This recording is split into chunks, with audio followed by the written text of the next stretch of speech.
Asian glory YouTube channel के online platform पे मैं एशियन सिंह एक बार फिर से आपका हार्दिक स्वागत एवं अभिनंदन करता हूं। इस चैनल के माध्यम से शिक्षक शिक्षा से संबंधित जितने भी पाठ्यक्रम हैं, चाहे वो बीएड हो, डीएलएड हो, यूपी टेट हो, सी टेट हो, डीएसएसबी हो, केबीएस हो, एनबीएस हो, इससे संबंधित जो परीक्षाएं होती हैं उसकी तैयारी इस प्लेटफॉर्म पे कराया जाता है।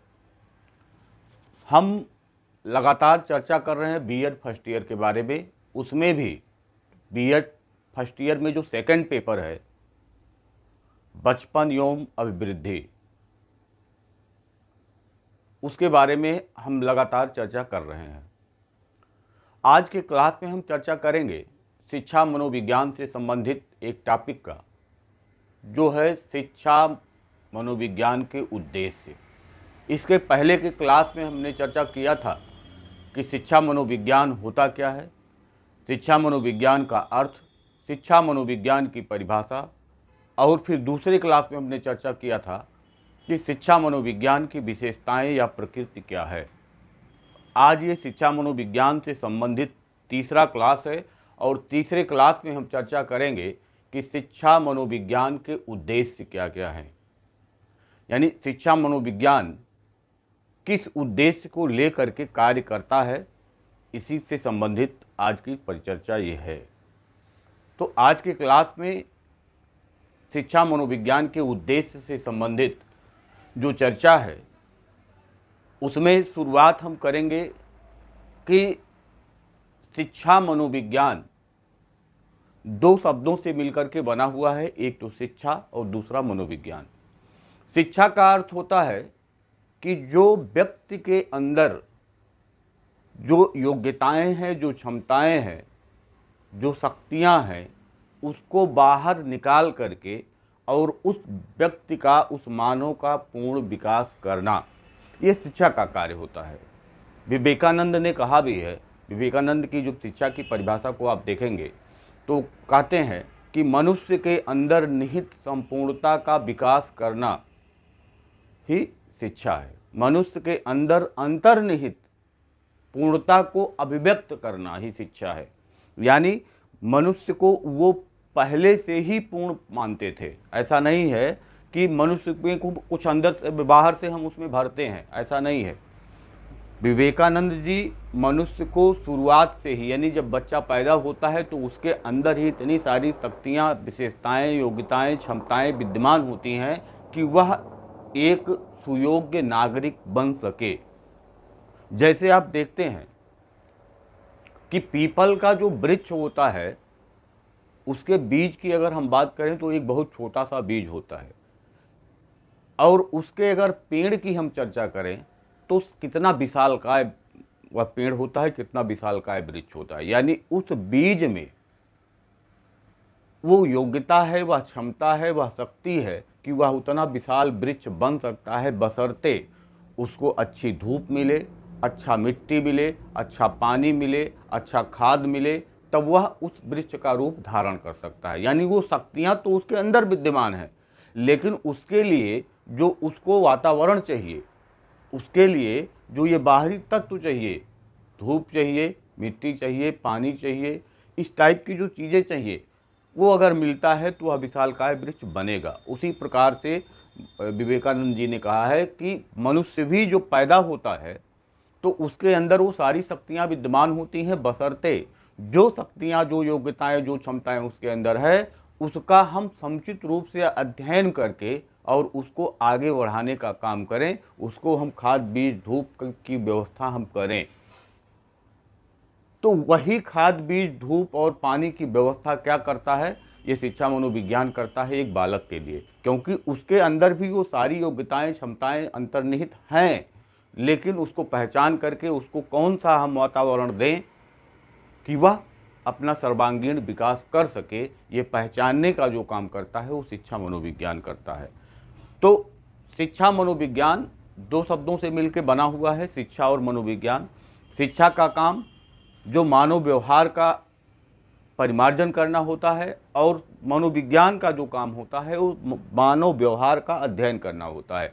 जब शिक्षा मनोविज्ञान दोनों इकट्ठा होंगे तो हम कह सकते हैं कि शिक्षा मनोविज्ञान का जो कार्य है वह मानव व्यवहार का अध्ययन करके उसके व्यवहार में परिमार्जन करना ही शिक्षा मनोविज्ञान का कार्य है।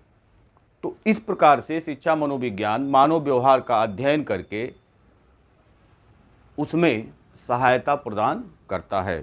शिक्षा मनोविज्ञान का जो उद्देश्य है वह शिक्षा के उद्देश्यों की प्राप्ति में सहायता करना है। शिक्षा मनोविज्ञान का जो उद्देश्य है वह शिक्षा के उद्देश्यों की प्राप्ति में सहायता करना है। शिक्षा के उद्देश्य क्या है? मनुष्य के व्यवहार का परिमार्जन करना। मनुष्य के व्यवहार का परिमार्जन कब कर पाएगा? जब उसके अंदर जो कमियां होंगी, जो समस्याएं होंगी, उसका वह पता लगाएगा। मनुष्य किस प्रकार से उसके व्यवहार में परिवर्तन कर सकते हैं, किस प्रकार से हम परिमार्जन कर सकते हैं, कौन से व्यवहार का परिमार्जन करना है, जब तक हमको ये ज्ञान नहीं होगा तब तक हम उसके व्यवहार का परिमार्जन नहीं कर सकते हैं। तो जो काम शिक्षा का है वही काम शिक्षा मनोविज्ञान का है। अगर हम शिक्षा के उद्देश्य की बात करें तो हमने चर्चा किया कि विवेकानंद जी ने कहा है कि वो सारी शक्तियां उस बच्चे, उस मनुष्य के अंदर विद्यमान हैं, जिसको पहचान करके केवल हमको आगे बढ़ाने का काम करता है। और यही काम जो है शिक्षा करता है। और जब शिक्षा वही काम करता है तो शिक्षा मनोविज्ञान भी वही काम करता है, क्योंकि शिक्षा मनोविज्ञान, शिक्षा और मनोविज्ञान दो शब्दों से मिलकर के बना हुआ है। तो इस प्रकार से शिक्षा का उद्देश्य जो है वही शिक्षा मनोविज्ञान का उद्देश्य है। उद्देश्य क्या है कि बालक में उपस्थित जो योग्यताएं हैं, क्षमताएं हैं, शक्तियां हैं, सामर्थ्य हैं, उसको पहचान करके उसकी रुचियों के अनुसार हम उसको आगे बढ़ाने का काम करें, यही शिक्षा मनोविज्ञान का उद्देश्य है। अब इसको हम पॉइंट वाइज समझेंगे कि पॉइंट वाइज हम क्या क्या कह सकते हैं कि किस प्रकार से शिक्षा मनोविज्ञान के उद्देश्यों का वर्णन हम कर सकते हैं। तो सबसे पहला जो उद्देश्य है कि छात्रों की योग्यताओं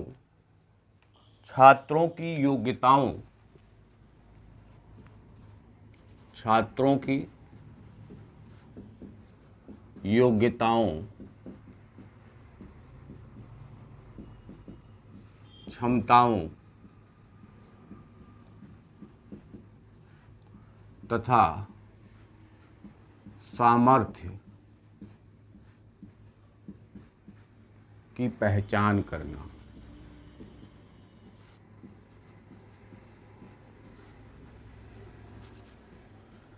जब तक बालक के अंदर जो योग्यता है, जो क्षमता है, जो सामर्थ्य है, अगर उसको हम पहचान नहीं कर पाएंगे तब तक हम किस प्रकार से उसको आगे बढ़ाने का काम करेंगे। तो सबसे पहला काम कि हमको बालक के अंदर जो विभिन्न योग्यताएं हैं, जो क्षमताएं हैं, उसको पहचान करना और फिर उसको आगे बढ़ाने का काम हमको करना है। दूसरा जो होगा वो छात्रों की रुचियों का अध्ययन करना। छात्रों की रुचियों का अध्ययन करना। छात्रों की रुचियों का अध्ययन करना।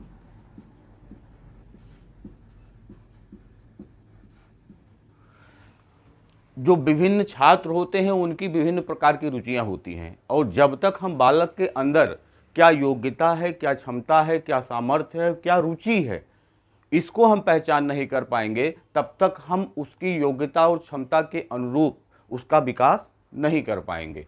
तो हर बच्चे की अपनी अपनी रुचि अलग अलग हो सकती है, और जब हम उस रुचि को पहचानेंगे तभी हम उसको उस क्षेत्र में आगे बढ़ाने का काम कर सकते हैं। अगला जो है छात्रों की विकासात्मक अवस्थाओं का अध्ययन। छात्रों की विकासात्मक अवस्थाओं का अध्ययन।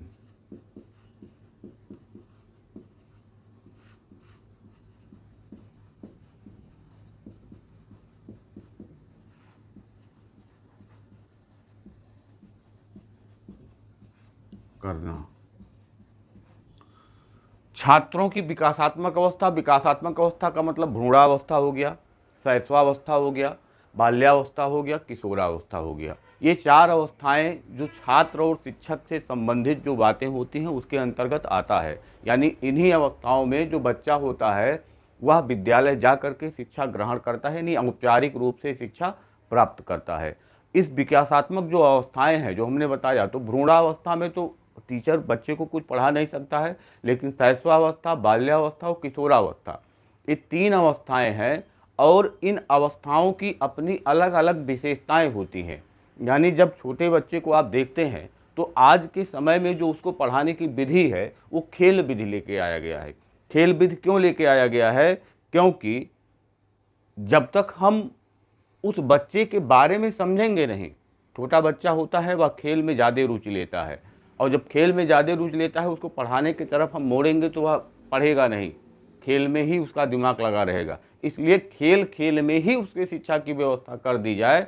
या कब हुआ? जब हमको पता चला कि जो शैशवावस्था होता है उसमें बच्चे का जो झुकाव होता है वो खेल की तरफ होता है, तो खेल खेल में ही शिक्षा की व्यवस्था कर दी गई। और यह आप आधुनिक समय में देखेंगे तो हर विद्यालय में लगभग खेल खेल में शिक्षा की व्यवस्था की गई है। तो आप जब उसके विकासात्मक अवस्थाओं के बारे में जानेंगे और उस अवस्था की विशेषता के बारे में जानेंगे, तब आप उससे संबंधित जो व्यवस्था है शिक्षा की वो आप कर पाएंगे। इसके आगे है कि छात्रों की अवस्थाओं के अनुरूप उन्हें विकास की ओर अग्रसर करना। छात्रों को अवस्थाओं के अनुरूप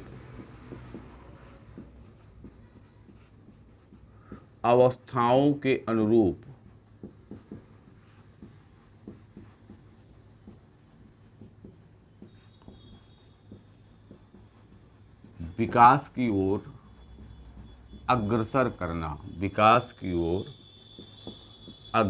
करना। जिस अवस्था में वह बच्चा है उस अवस्था की क्या क्या विशेषताएं हैं, और उसमें एक शिक्षक जो है, एक अभिभावक जो है वो क्या कर सकता है कि उस बच्चे का सर्वोत्तम और सर्वांगीण विकास हो।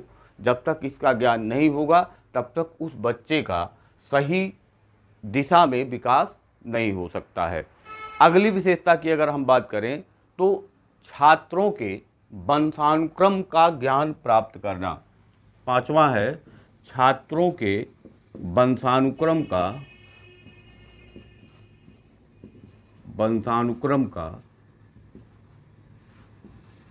ज्ञान प्राप्त करना।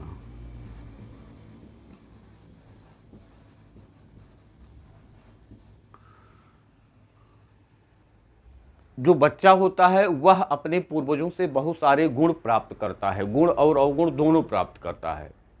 तो बच्चे में समस्या क्या है और उसके जो पैतृक हैं, जो उसके वंशानुगत, जो उसके पूर्वज है, उसमें क्या क्या विशेषताएं थी, कौन कौन से अवगुण थे, इसके बारे में जब तक हमको ज्ञान प्राप्त नहीं होगा तब तक हम उस बच्चे का सही विकास नहीं कर सकते हैं। अगला है कि छात्रों के वातावरण का अध्ययन करना। छात्रों के वातावरण का अध्ययन करना। छात्रों के वातावरण का अध्ययन करना। एक बच्चे को जो सबसे ज़्यादा प्रभावित करता है वह उसका वंशानुक्रम और उसका वातावरण। अब कौन कितना प्रभावित करता है इसमें मनोवैज्ञानिकों में मतभेद है। कुछ कहते हैं ज़्यादा वंशानुगत प्रभावित करता है और कुछ कहते हैं ज़्यादा वातावरण प्रभावित करता है। लेकिन ज़्यादा कौन प्रभावित करता है इस निष्कर्ष पर अभी तक हम लोग नहीं पहुँचे हैं। लेकिन यह है कि जो बालक होता है वह वंशानुक्रम और वातावरण का ही परिणाम होता है। जो बालक होता है वह वंशानुक्रम और वातावरण का ही परिणाम होता है। यानी वंशानुक्रम और वातावरण दोनों समान रूप से उस बच्चे को प्रभावित करते हैं, ऐसा हम कह सकते हैं। तो जब दोनों समान रूप से प्रभावित करते हैं तो हमको वंशानुक्रम और वातावरण दोनों का ज्ञान होना चाहिए। किसी बच्चे का सर्वांगीण विकास करने में अगर हमको सहायता करना है तो हमको वंशानुक्रम का ज्ञान भी होना चाहिए और वातावरण का भी ज्ञान होना चाहिए। अगला है कि बालक के विभिन्न अवस्थाओं का अध्ययन करना। बालक के विभिन्न अवस्थाओं का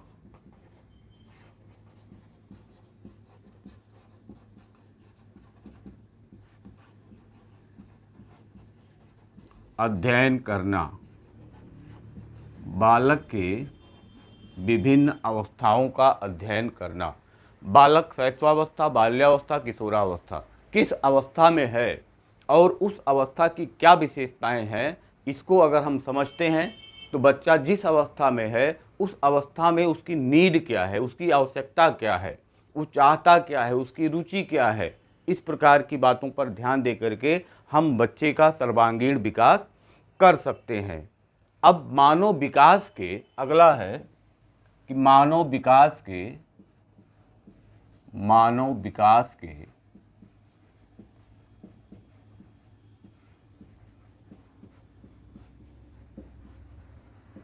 विभिन्न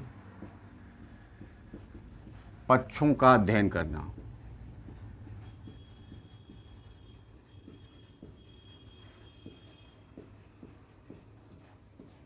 मानव विकास के विभिन्न पक्षों का अध्ययन करना। अगर हम इस पक्ष की बात करें तो इसमें शारीरिक आ जाएगा, मानसिक आ जाएगा, सामाजिक आ जाएगा, संवेगात्मक आ जाएगा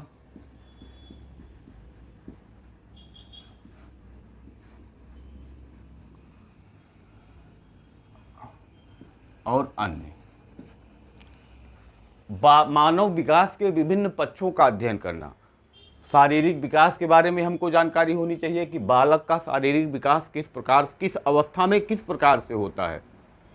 बालक का मानसिक विकास किस अवस्था में किस प्रकार से होता है। बालक का सामाजिक विकास किस अवस्था में, किस अवस्था से किस अवस्था में होता है। ये सारी चीज़ें हमको जानकारी होनी चाहिए अगर एक बच्चे को ध्यान दे करके हमको उसका सर्वांगीण विकास करना है तो। क्योंकि उसका एक पक्ष अगर विकसित होता है तो हम उसको नहीं कह सकते हैं कि उसका सर्वांगीण विकास हो रहा है। उसके सारे बच्चों को हमको ध्यान में दे करके चलना है, चाहे वो शारीरिक हो, चाहे वो मानसिक हो, चाहे वह सामाजिक हो, चाहे वह संवेगात्मक हो, चाहे जिस पक्ष की हम बात करें, सभी पक्षों का जब हम समुचित रूप से अध्ययन करके और उस पर उसको लागू करने का काम करेंगे तभी उस बच्चे का सर्वांगीण विकास होगा। और यह शिक्षा मनोविज्ञान का एक उद्देश्य है कि मानव विकास के विभिन्न पक्षों का अध्ययन हम शिक्षा मनोविज्ञान के अंतर्गत करते हैं।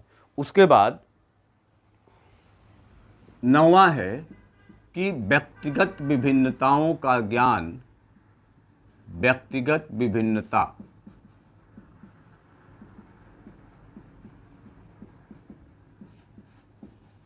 का ज्ञान प्राप्त करना।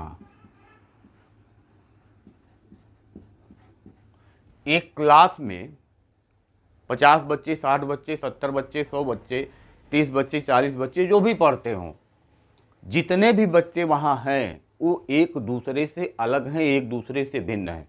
चाहे वो शारीरिक रूप से भिन्न हो, चाहे वो मानसिक रूप से भिन्न हो, चाहे वो सामाजिक रूप से भिन्न हो, चाहे वो संवेगात्मक रूप से भिन्न हो। मतलब जो मानव विकास के पक्ष हैं उस पक्ष के किसी न किसी रूप में वो भिन्न होंगे, चाहे शारीरिक, मानसिक, सामाजिक, संवेगात्मक, किसी न किसी रूप में वो भिन्न होंगे।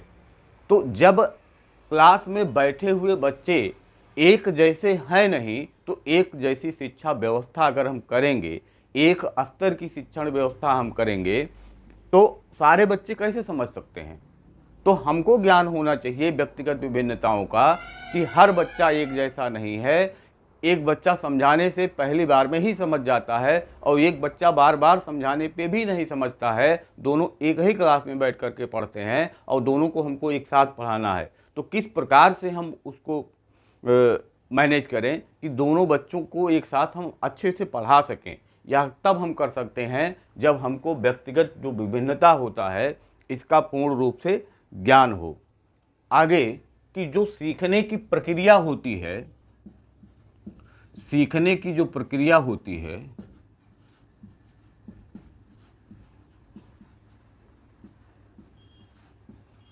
उसका अध्ययन करना, ये भी शिक्षा मनोविज्ञान का उद्देश्य है। सीखने की पूरी प्रक्रिया जो होती है यानी शिक्षण अधिगम प्रक्रिया के बारे में पूरी जानकारी हमको होनी चाहिए, तब तो हम किसी बच्चे को पढ़ा सकते हैं, किसी बच्चे को सिखा सकते हैं और उसका हम विकास कर सकते हैं। आगे है शिक्षण के जो सिद्धांत हैं, शिक्षण के जो सिद्धांत हैं, शिक्षण सिद्धांत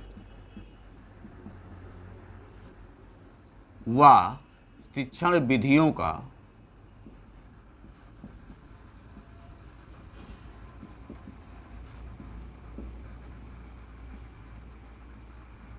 अध्ययन करना। जितने शिक्षण सिद्धांत हैं, चाहे वो सामान्य सिद्धांत हों, चाहे वो मनोवैज्ञानिक सिद्धांत हों, और जितने भी शिक्षण विधियां हैं, उनका ज्ञान एक अध्यापक को होना चाहिए। जब तक उनका ज्ञान एक अध्यापक को नहीं होगा, तब तक वह बच्चे को अच्छे से सिखाने में समर्थ नहीं होगा। कारण उसका ये है कि अगर आप छोटे बच्चे जो शैशवावस्था में हैं या एलकेजी यूकेजी 1 2 3 में पढ़ते हैं, अगर उनको जा करके आप लेक्चर मेथड का उपयोग करके सिखाना शुरू करिए, तो क्या बच्चे कुछ सीखेंगे? नहीं सीखेंगे। तो किस अवस्था में किस प्रकार की शिक्षण विधि और कौन से सिद्धांत का उपयोग किया जाए कि बच्चे अधिक से अधिक लाभान्वित हों, जब ऐसी व्यवस्था करके हम आगे चलेंगे, तब एक बच्चे का समुचित और सर्वांगीण विकास हम कर सकते हैं। अगला है शिक्षण अधिगम सामग्री। शिक्षण अधिगम सामग्री, शिक्षण अधिगम सामग्री का निर्माण करना।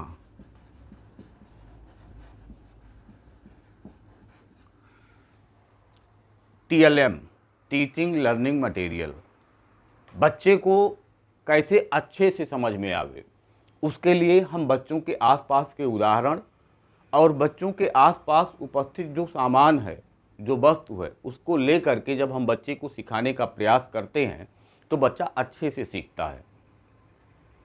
तो ऐसा टीचिंग लर्निंग मटेरियल की हम व्यवस्था करें कि जिससे बच्चे को अधिक से अधिक लाभ पहुंच सके।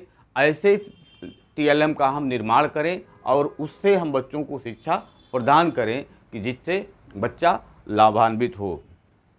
छात्रों के विशिष्ट व्यवहारों का अध्ययन, छात्रों के विशिष्ट व्यवहारों का अध्ययन, छात्रों के विशिष्ट व्यवहारों का अध्ययन।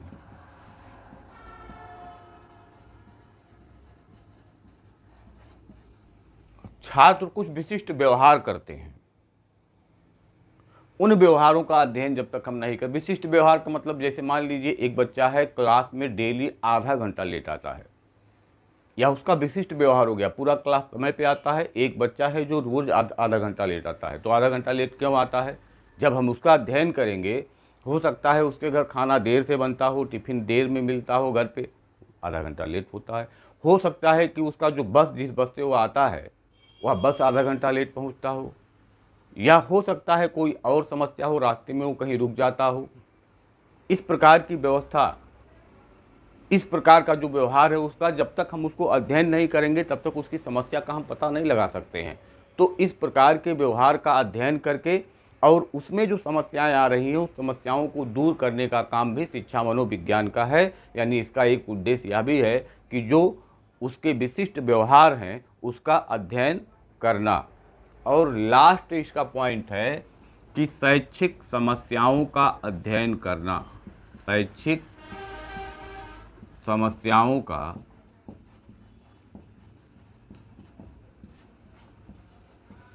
अध्ययन करना।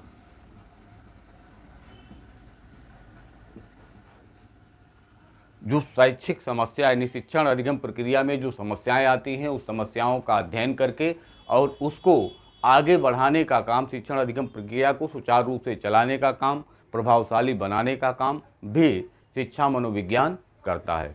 इस प्रकार से हमने शिक्षा मनोविज्ञान के उद्देश्य को कुल 14 पॉइंट में डिस्कस किया। आपको अगर कंक्लूजन के रूप में हम समझावें, तो इसमें 2 चीज़ें आप मुख्य रूप से देख रहे होंगे। पहला कि कुछ जो छात्र से संबंधित हैं वो चीज़ें हैं, यानी छात्र किस प्रकार विकास करता है उसकी जानकारी, छात्र का वंशानुक्रम क्या है, छात्र का वातावरण क्या है, छात्र की विशिष्ट समस्याएं क्या हैं, इस प्रकार की जो जानकारी है वो इसके अंतर्गत आती है। छात्र की रुचियां क्या है, छात्र में जो योग्यता, क्षमता और सामर्थ्य है वो क्या है, इस प्रकार की जानकारी, यानी छात्र से संबंधित जानकारी प्राप्त करना नंबर एक। और दूसरा, तो जो शिक्षक होगा उसको अपने शिक्षण में सुधार करने के लिए जो विशिष्ट शिक्षण पद्धतियां हैं, शिक्षण विधियां हैं, शिक्षण सिद्धांत हैं, इन सब की जानकारी करना, यह शिक्षक से संबंधित है। तो दो प्रकार की जानकारी इसमें आपको मिलेगी, एक छात्र से संबंधित और एक शिक्षक से संबंधित। अगर इतना आपके दिमाग में है तो आप शिक्षा मनोविज्ञान के उद्देश्य को अच्छी प्रकार से लिख सकते हैं। एक बार आप इसका स्क्रीनशॉट ले लीजिए और उसके बाद अगली क्लास आपको फिर शिक्षा मनोविज्ञान से ही संबंधित शिक्षा मनोविज्ञान की आवश्यकता, महत्व, कार्य के बारे में आपको मिलेगा। और इस प्रकार से शिक्षा मनोविज्ञान का जो ये टॉपिक है वो समाप्त होगा। फिर आगे दूसरे टॉपिक की चर्चा हम करेंगे। अगर आप चैनल पर नए आए हैं तो चैनल को लाइक करिए, सब्सक्राइब करिए और अपने दोस्तों में शेयर जरूर करिए। धन्यवाद, नमस्कार।